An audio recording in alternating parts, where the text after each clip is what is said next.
RBZ lampang main ve hei chu pen nen posukamizo chu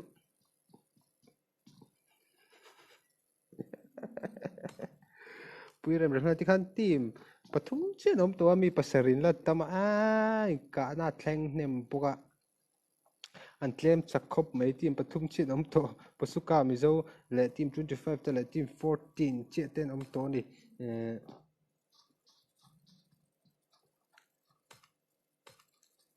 tuna hian posukamizo kan clear meka ani hi vurama cheng thang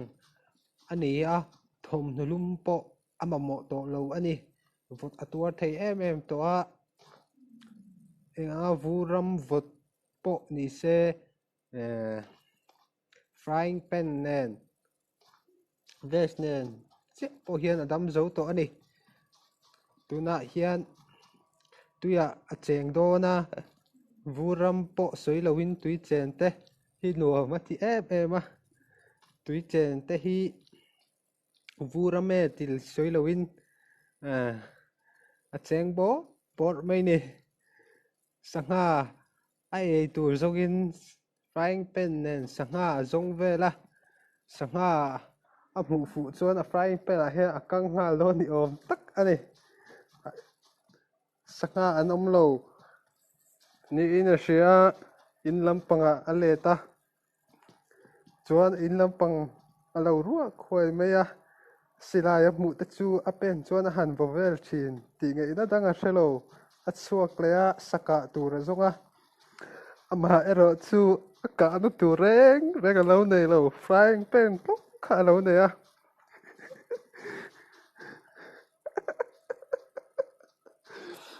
sava vom thlak tur te a zonga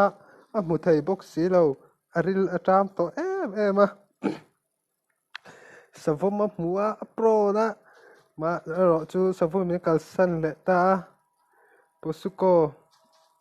posukamizo thing tan tur te a zonga chempui lo thei hila frying pan a han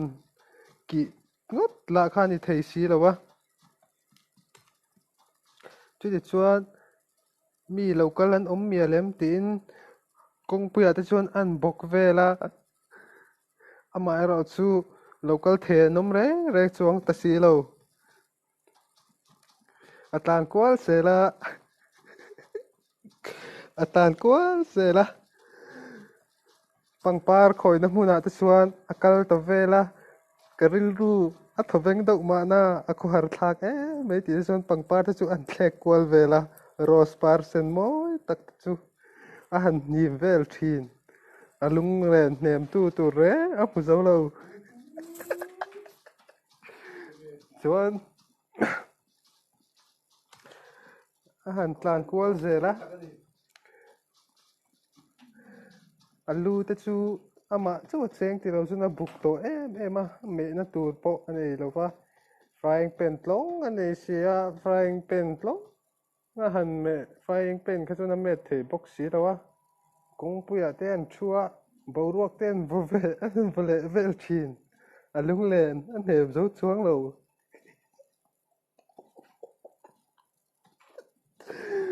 blue zone te chu an bo vela a thin lai nem tu reng tong thei lo wa boruak te chu flying ki sa pe a midang pek tur nei hek lo le boruak te chu flying ki sen pele rengot thin chuan a om na hmuna hian midang an om ti a hrelowa a zong kual don ta ni a beka te hian enge a hrelowa tlang lama han pan le a ni chuak emo tak kan thlir ange ti atuma tlang han thleng chho chu ni chuak reng a hmu le bawk si lowa van khongai thla kom tak em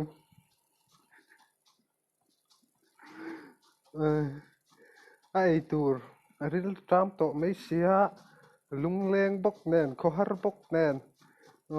in lam te chu han pan le a kongka te vok hona tuma ma se alo in hong le man to si in tur a hmuwa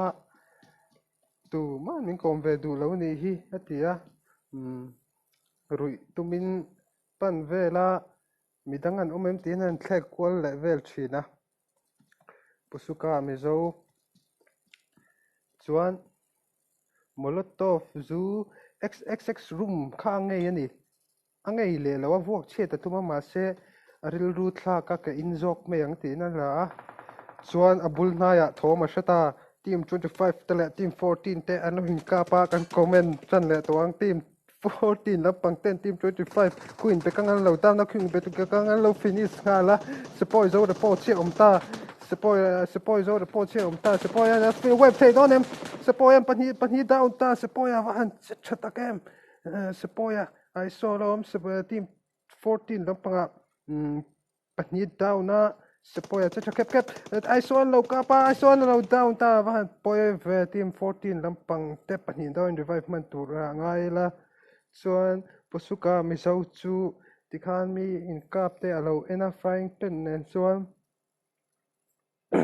nim buka hian kan mu mai ange ti tur om lo me tia I han bok vak vel te ang kal reng zong anin om alung len thlak a khwar thlak bok si tia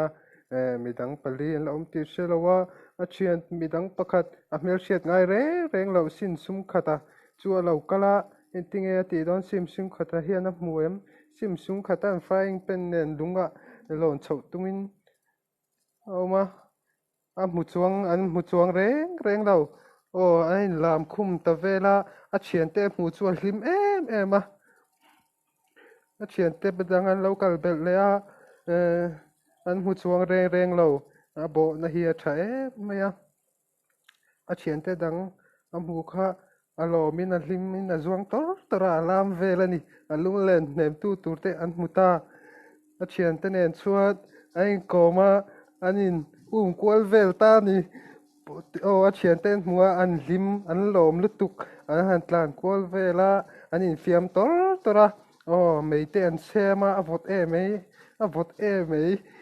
mei te chem sakani ama ero chu mei chem khan du vak lo niang an ron ta posukamizo chu alung le na hnem tu tur te emo kan ti kha